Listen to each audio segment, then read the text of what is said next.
Welcome back again to my channel. So mga kasukay, mga kalingap, sa mapagpalang araw na muli sa ating lahat. Wow, Papa Eds may biniling pasalubong dito kay Beyonce.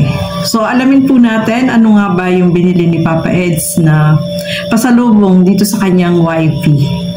Pero bago natin simulan yan, huwag niyo po kakalimutan mag-subscribe. Val Santos Matubang, Kalingap Rob, Ate Edna Vlogs, at ang inyong lingkod, Gandang Emmy.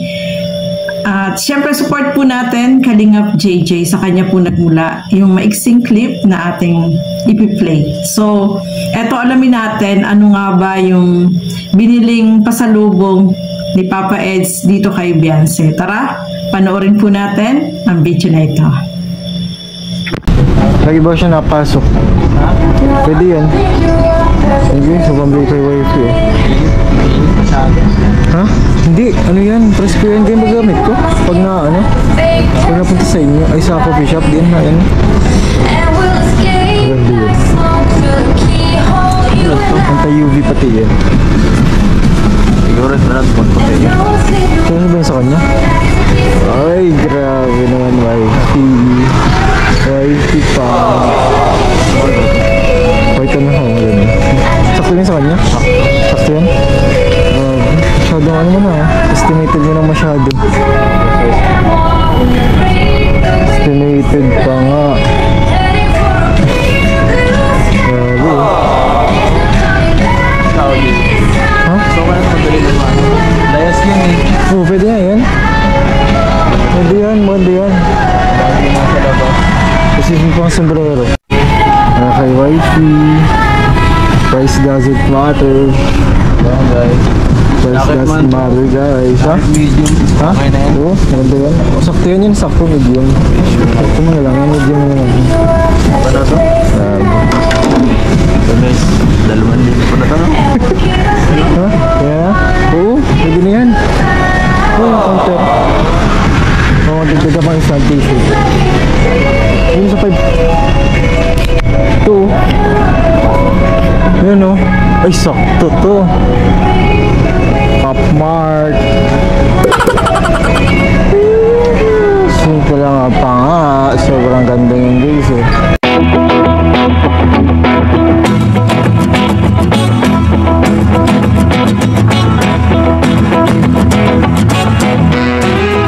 Ayan po mga kasukay, mga kalingap. Ayan yung binili. Ito, ayan yung damit na binili ni Papa Eds dito kay Beyonce. Magaling siya pumili, ano yung damit, yung jacket, hindi naman siya yung makapal, pang pwedeng suotin sa sa labas kapag lumalabas. Sabi nga niya is layas daw itong si Beyonce, kaya kailangan mahaba yung suot niya kasi parang hindi naman umitim, di ba?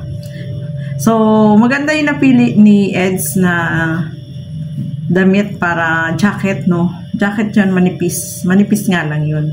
At tamang-tama, elegant siyang tingnan, no? Mga kasukay, mga kalingap. At alam na alam niya yung sukat ni ni Beyonce, o di ba? So, magaling siyang pumili, mga kasukay, mga kalingap, no? At saka talagang binabagay niya yung susuotin ng kanyang wifey, o di ba? So, nakakatuwa lang po, no, mga kasukay, mga kalingap, na etong si Kalingap Edo, siya mismo yung pumili ng damit para dito, ng jacket para dito kay Beyonce, no? Wow, grabe na yan. Talagang alam-alam niya yung sukat. At saka alam niyang magugustuhan yun ni wifey kasi maganda naman po, yung kulay po ay parang siya, dirty white, no? Maganda, no? At saka pwede niya suotin yan kapag lalabas siya, no? Mga kasukay, mga kalingap. Sana all na lang talaga. O diba, nakakatuwa naman po, no? Mga kasukay, mga kalingap. At talaga naman, marunong pumili itong si Papa Eds dito kay wifey niya. O diba? So, masaya tayo na nakikita natin na ganyan, no? Siya talaga mismo yung pumipili para kay wifey. O diba? Siya yung taste niya sa damit at alam niya magugustuhan ni Beyonce yung damit na pinili niya. Oy, nakakatuwa naman po, no? Mga kasukay, mga kalingap. Ay, grabe na yan. Siyempre, matutuwa talaga si wifey niya, no? Kapag ganyan na may pasalubong na napakagandang yung jacket, no? Ay, naku. Talaga naman po.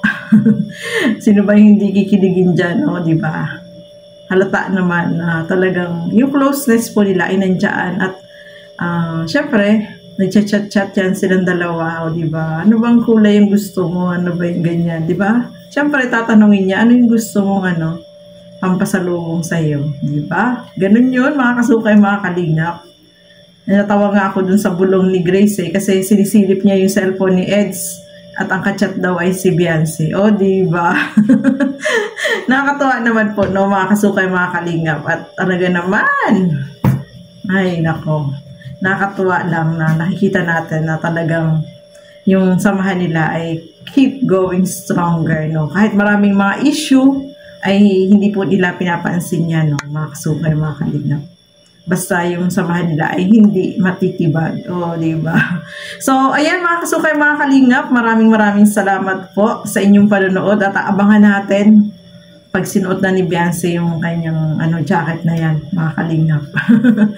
Malalaman naman natin yan kapag yung suot niya. Kasi nakita natin yung style saka yung kulay. Diba? So, ayan, maraming salamat po sa inyong walang sawang panonood sa aking mga reaction video. Thank you so much and God bless po sa ating lahat. Bye-bye! Diba masarap sa feeling, mga kasukay, mga kalingap? Yung, halimbawa, gaya ni Eds, no? Siya yung pumili ng damit para kay Baby Beyonce natin, no? So, masarap sa feeling ng isang babae na siya ang bumili nito, siya ang pumili nito, diba? Parang iba yung feelings, 'di ba? Ganun yung nararamdaman ng mga babae na yung special someone or yung hobby ang pipili na susuotin mo, 'di ba? At magaling naman siyang pumili ng damit, 'di ba? Mga kasukay, mga kalingap. Kaya naman, syempre, na-imagine ko lang, no, kung gaano kasaya itong si YP kapag ayan, ito binili ko para sa iyo. Sukatin mo kung bagay. Siyempre, matutuwa talaga si Beyonce, mga kalingap, di ba? Masaya yan, for sure, dahil, can you imagine, siya mismo yung pumili, naghanap, para pampasalubong para sa kanya, o di ba? Yun na-imagine ko lang po yun, no?